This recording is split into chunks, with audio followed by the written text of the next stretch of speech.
پاکستان میں ہر کچھ عرصے بعد سیلاب، زلزلے اور مختلف آفات آتی رہتی ہیں۔ اس کے علاوہ دہشت گردی، بے روزگاری، مہنگائی جیسی مشکلات سے بھی لوگ نبردآزما ہیں۔ حالیہ دنوں میں بھی پاکستان میں تاریخ کا بدترین سیلاب آیا ہوا ہے اور میڈیا میں بہت زیادہ بحث کی جا رہی ہے کہ اس سیلاب کی اصل وجہ کیا ہے اور اسے مستقبل میں کیسے روکا جا سکتا ہے۔ وجوہات پر جب بات ہوتی ہے تو سب سے پہلے سیلاب کو ماحولیاتی تبدیلیوں سے جوڑتے ہیں۔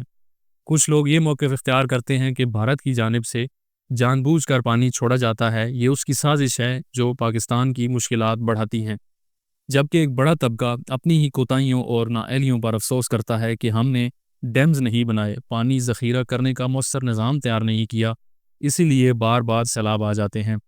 لیکن ان سیلاب سمیت قدرتی آفات اور تکالیف کی اصل وجہ کچھ اور ہے، جس کی طرف بہت کم توجہ دی جاتی ہے۔ نہ تو اس وجہ کو عوام تک پہنچانے کی کوشش کی جاتی ہے اور نہ ہی اس مسئلے کو سنجیدگی سے ایڈریس کیا جاتا ہے۔ اس ویڈیو میں میں آپ کو آسان الفاظ میں یہ سمجھانے کی کوشش کروں گا کہ ان آفات کی اصل وجہ کیا ہے۔ جب ہم یہ جاننا چاہتے ہیں کہ یہ آفات آخر کیوں نازل ہوتی ہیں تو اس کا اصل جواب ہمیں قرآن پاک سے ملتا ہے، جہاں اللہ تعالیٰ خود اس کی حقیقی وجہ بیان فرماتا ہے۔ سورہ سجدہ آیت نمبر 21 میں اللہ تعالیٰ فرماتا ہے، اور ہم انہیں بڑے عذاب سے پہلے چھوٹے عذاب کا مزہ ضرور چکھائیں گے، شاید کہ یہ لوگ پلٹ آئیں۔ یہاں عذاب ادنا چھوٹا عذاب سے مراد دنیا کی مصیبتیں، مشکلات، بیماری، بھوک یا دیگر آزمائشیں ہیں، جن میں یہ سیلاب، زلزلے، بادل پھٹنا وغیرہ شامل ہیں، تاکہ انسان اپنی غفلت سے جاگ جائے اور اللہ کی طرف رجوع کرے۔ جبکہ عذاب اکبر یعنی بڑا عذاب، اس سے مراد آخرت کا عذاب ہے۔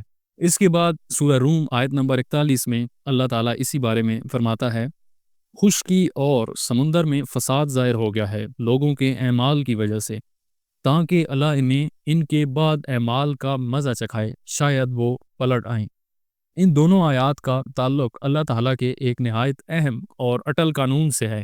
اس قانون کے مطابق دنیا میں جب لوگ گناہوں اور نافرمانیوں میں ڈوب جاتے ہیں تو ان کے برے اعمال کے نتیجے میں ان پر مختلف قسم کے چھوٹے چھوٹے عذاب اور آزمائشیں نازل کی جاتی ہیں۔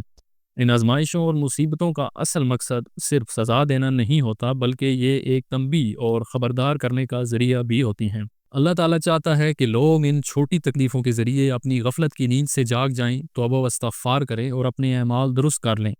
صرف توبہ استغفار کر لینا ہی کافی نہیں ہے، بلکہ سچی توبہ درکار ہوتی ہے، جس میں پھر اپنی اصلاح کی جائے اور دوبارہ بدعمالیوں کی طرف نہ جایا جائے۔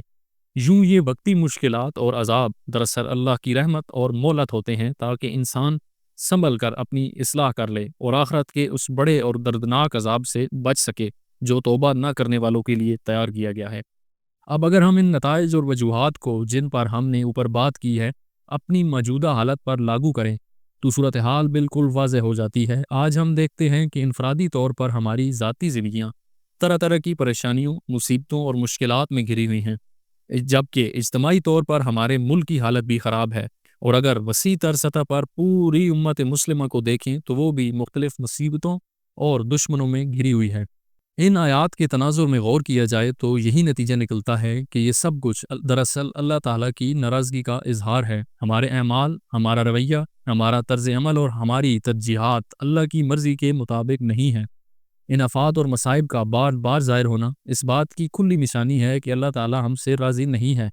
لہذا سب سے پہلی اور اصل ضرورت یہ ہے کہ ہم اپنے اعمال اور طرز زندگی کو درست کریں، جیسا کہ قرآن و سنت میں بیان ہوا ہے۔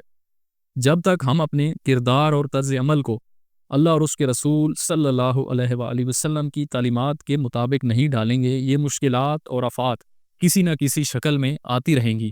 ہم چاہے مادی اسباب سے جتنی بھی تدابیر اختیار کریں، ڈیمز بنائیں، سائنسی تحقیق کریں یا سیاسی اور انتظامی فیصلے کریں، اصل وجہ کو حل کیے بغیر یہ مسائل ختم نہیں ہوں گے۔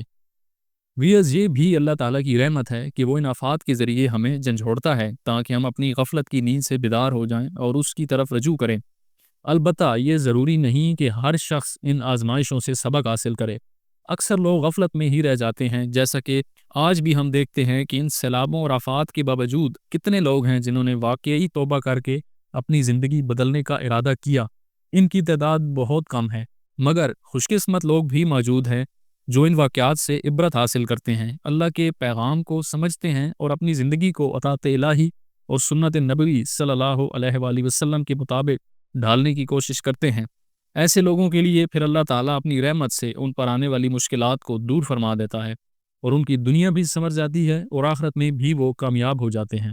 ویئرز، آپ کو اس ویڈیو میں یہی پیغام دینا ہے کہ اگر ہم اللہ تعالیٰ کے ان پیغامات پر جو ہمیں بار بار اپنی اصلاح کے لیے دیے جا رہے ہیں توجہ نہ دیں اور غفلت کی نیند میں ہی پڑے رہیں تو پھر یہ آفات اور مشکلات صرف بڑھتی ہی جائیں گی، ان کی شدت میں اضافہ ہوتا جائے گا اور یہ بھی ممکن ہے کہ یہ سلسلہ آخر کار اللہ کی شدید ناراضگی کی صورت میں کسی بڑے عذاب میں تبدیل ہو جائے۔ اللہ تعالیٰ سے دعا ہے کہ وہ ہمیں ایسے بڑے عذاب سے محفوظ رکھے، چاہے وہ اس دنیا کا عذاب ہو جو پوری قوموں کو صفحہ ہستی سے مٹا دیتا ہے، یا پھر آخرت کا عذاب ہو۔ اللہ ہمیں دونوں سے اپنی پناہ عطا فرمائے اور اللہ ہمیں اپنے اعمال درست کرنے کی توفیق عطا فرمائے، آمین۔